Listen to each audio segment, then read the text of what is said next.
तृतीय अध्याय श्लोक नंबर 33। कर्मयोग अध्याय 3। श्रीमद् भागवत गीता। सदृशं चेष्टते स्वस्यः प्रकृतेः ज्ञानवान् अपि प्रकृतिं यान्ति भूतानि निग्रह किं करिष्यति।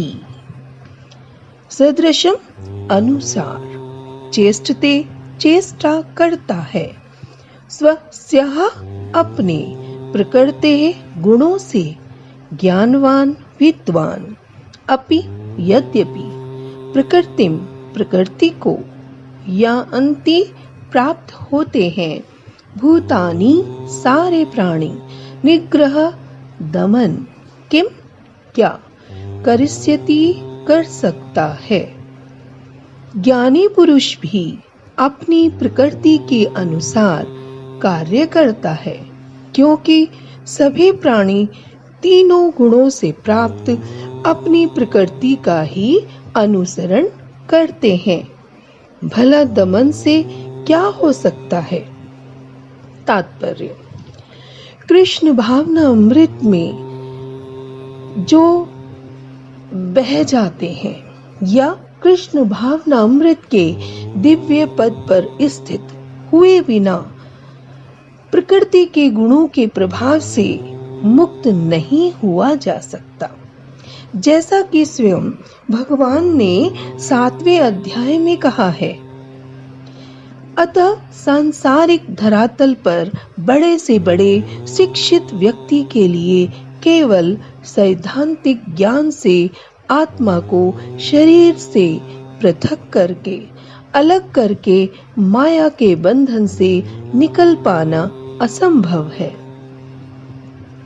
ऐसे अनेक तथाकथित अध्यात्मवादी हैं जो अपने को विज्ञान में बड़ा चढ़ा मानते हैं, किंतु भीतर ही भीतर वे पूर्णतया प्रकृति के गुणों के अधीन रहते हैं, जिन्हें जीत पाना कठिन है।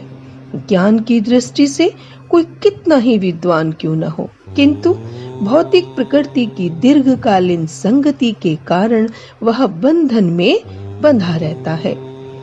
कृष्ण भावना अमृत उसे भौतिक बंधन से छूटने में सहायक होता है, भले ही कोई अपने नित्य कर्मों के करने में संलग्न क्यों न रहे। अतः पूर्णतया कृष्ण भावना भावित हुए बिना नियत कर्मों का परित्याग नहीं करना चाहिए। किसी को भी सहसा अपने नियत कर्म त्याग कर तथाकथित योगी या कृत्रिम अध्यात्मवादी नहीं बन जाना चाहिए। अच्छा तो यह होगा कि यथा स्थिति में रहकर श्रेष्ठ प्रशिक्षण के अंतर्गत कृष्ण भावना अमृत प्राप्त करने का प्रयत्न किया जाए। इस प्रकार कृष्ण की माया के बंधन से मुक्त हुआ जा सकता है। ओम श्री मधुसूदन। सिद्धांत वह है जो शास्त्र और भगवान की आज्ञा के अनुसार हो। शास्त्र और भगवान की आज्ञा के विपरीत सिद्धांत मान्य नहीं है।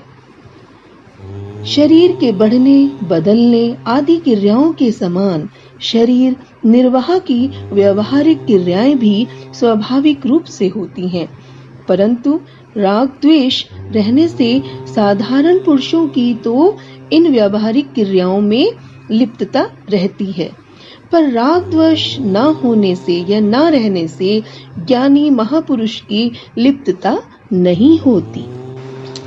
उदाहरण जैसे नदी के प्रवाह को हम रोक तो नहीं सकते, पर नहर बनाकर मोड़ सकते हैं, पर उसको मोड़ा जा सकता है। ऐसे ही कर्मों के प्रवाह को रोक तो नहीं सकते, पर उसका प्रवाह मोड़ सकते हैं। निस्वार्थ भाव से केवल दूसरों के हित के लिए कर्म करना ही कर्मों के प्रवाह को मोड़ना है। अपने लिए किंचित मात्र भी कर्म करने से कर्मों का प्रवाह नहीं मुड़ेगा। तात्पर्य यह है कि केवल दूसरों के हित के लिए कर्म करने से कर्मों का प्रवाह संसार की ओर हो जाता है और साधक कर्म बंधन से मुक्त हो जाता है। परिशिष्ट भाव। ज्ञानी महापुरुष भी जब व्यवहार करता है तो स्वभाव के अनुसार ही करता है, कारण कि कर्णों के बिना कोई व्यवहार नहीं कर सकता। जैसे आचार्य बालक की स्थिति में आकर ही उसको वर्णमाला क ख ग सिखाते हैं, ऐसे ही ज्ञानी महापुरुष भी साधारण मनुष्य की स्थिति में आकर ही उसको समझाता है कि व्यवहार करता है। चेष्टते पद का तात्पर्य है कि वह कर्म करता नहीं, प्रत्युत उससे प्रकृति के अनुसार स्वतः क्रिया होती है। जैसे वृक्ष के पत्ते हिलते हैं तो उनसे कोई फलजनक कर्म यानी पाप या पुण्य नहीं होता। ऐसे ही कर्तृत्वाभिमान न होने के कारण उसके द्वारा कोई शुभ अशुभ कर्म नहीं बनता। ज्ञानी महापुरुष भी दूसरों के हित में लगे रहते हैं, क्योंकि साधना अवस्था में भी उनका स्वभाव प्राणी मात्र का हित करने का रहा है। सर्वभूत हितो रतः, इसलिए कुछ भी करना, गीता में यह लिखा हुआ है सर्वभूत हिते रतः, इसलिए कुछ भी करना, जानना और पाना, शेष न रहने पर भी उनमें सबका हित करने का स्वभाव रहता है।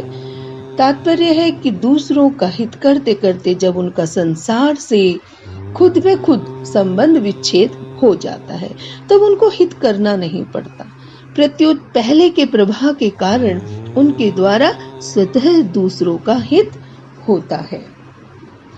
प्रत्येक मनुष्य का अपनी प्रकृति को लेकर, उसके साथ जो उसका संबंध है उस लेकर ही जन्म होता है, उसकी प्रकृति के साथ ही उसका जन्म होता है। अतः उसे अपनी प्रकृति के अनुसार कर्म करने ही पड़ते हैं।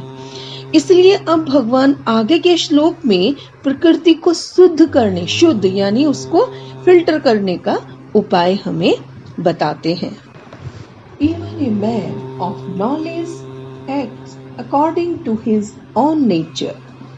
For everyone follow the nature he has acquired from the three modes. What can repression accomplish? Accomplish यानी पूरा। Purport, repression यानी दमन, उसको दबाना, खत्म करना। Unless one is situated on the transcendental platform of Krishna consciousness, he cannot get free from the influence of the modes of material nature, as it is confirmed by the Lord in the seventh chapter. Therefore, even for the most highly educated person on the mundane plan, it is impossible to get out of the entanglement of Maya simply by theoretical knowledge or by separating the soul from the body. Separating the soul from the body. There are many so-called spiritualists who outwardly pose as advanced in the science, but inwardly or privately are completely under particular modes of nature, which they are unable to surpass.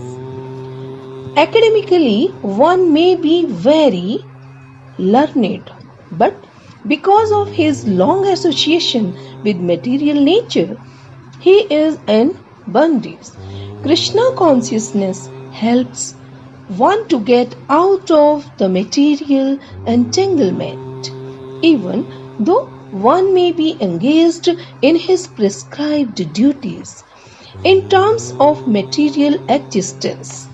Therefore, without being fully in Krishna consciousness, one should not give up his occupational duties. No one should suddenly give up his prescribed duties and become a so-called yogi or transcendentalist artificially. It is better to be situated in one's position and to try to attain Krishna consciousness under superior training. Thus, one may be freed from the clutch of Krishna Maya. Clutches of Krishna Maya. Srimad Bhagavad